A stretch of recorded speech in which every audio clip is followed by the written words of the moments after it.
Sali Berisha e ka goditur egërsisht Ervin Salianin duke e cilësuar të birësuar nga Fatmir Xhafaj, me fjalë të tjera e ka shpallur tradhtar. Ky është një akt ekstrem, i cili do të kushtojë edhe më shumë në ndarjen e opozitës dhe në kaosin e bazës së militantëve në të gjithë vendin. Sipas të gjitha gjasave, Saliani nuk do të regjistrohet fare në garën për kryetar të Partisë Demokratike, duke u mbajtur jashtë procesit. Por pse bën këtë Sali Berisha? A ka frikë se Ervin Saliani mund ta sfidojë atë në zgjedhjet e muajit maj? Sipas të gjitha gjasave, kjo nuk është frika e kreut të PD-s. Ai kontrollon pothuajse gjithçka në organizimin e zgjedhjeve, të cilat kalojnë nga duart e tij. Përveç kësaj, pavarësisht shkathtësisë dhe simpatisë që një pjesë anëtarëve të PD-s mund të kenë për Ervin Salianin, ai nuk ka asnjë fuqi reale për ta dëmtuar Berishën. Duke u nisur nga ky fakt, Berishës madje do t'i leverdiste një garë me Ervin Salianin, sepse gara do të merrte dinamik dhe do të rriste pjesëmarrjen, si dhe entuziazmin e bazës në një proces që më shumë mund ta forconte Sali Berishën sesa ta dëmtonte. Por Sali Berisha i friksohet një procesi tjetër, të cilin e konsideron shumë të rëndësishëm, zgjedhjes së kryesisë, sekretarit të përgjithshëm dhe kreut të Këshillit Kombëtar.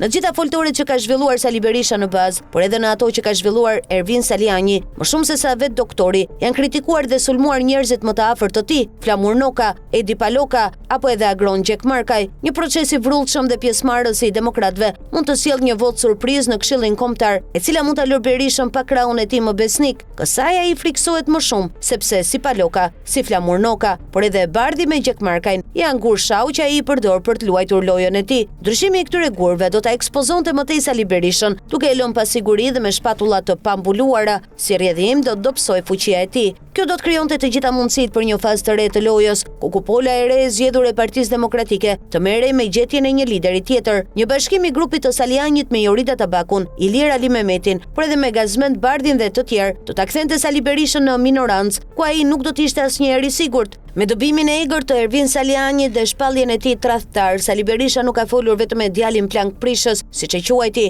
por edhe me të tjerët, kryesisht me Gazmend Bardhin dhe Jorida Tabakun, të cilët kanë qenë në një mision në Gjermani ku është folur për ndryshim leadershipi. Berisha i ka bërë të ditur pikërisht këtij grupi se ai nuk ka ndërmend të ndryshojë asgjë, madje do të ruaj thuajse të gjithë ekipin ekzekutiv, i cili i ruan shpatullat çdo ditë, qoftë në parlament, qoftë në parti apo në protesta. Pa Flamur Nokën, i cili është makineria e organizimit të aktiviteteve partijake dhe tubimeve, apo pa Palokën, i cili ka deklaruar para disa vitesh se ka manipuluar votat për Lulzim Bashën në vitin 2019 me dieninë e doktorit, Berisha nuk e ka fuqinë për të kontrolluar mekanizmin. Ndaj ai ka kaluar në ekstremet e një loje e cila mund ta dëmtojë më shumë Partinë Demokratike, duke nisur nga dega e Kavajës, ku Saliani ka influencën e tij më të madhe. Deri më sot në Kavaj, Berisha nuk ka arritur të zgjedhë njeriun e vet sekretar të degës, ndërkohë që këtë e ka bërë në Shkodër, Lezhë, Vlorë dhe disa bashki të tjera. Saliani nga ana e tij ju përgjigj fort Sali Berishës, duke e sfiduar publikisht, por problemi është ky. Përveç fjalëve, a do ta vijojë sfidën me akte konkrete në bazën e PD-s? Kjo është lëvizja më e pritshme, të cilën Berisha e ka llogaritur dhe po mundohet ta neutralizojë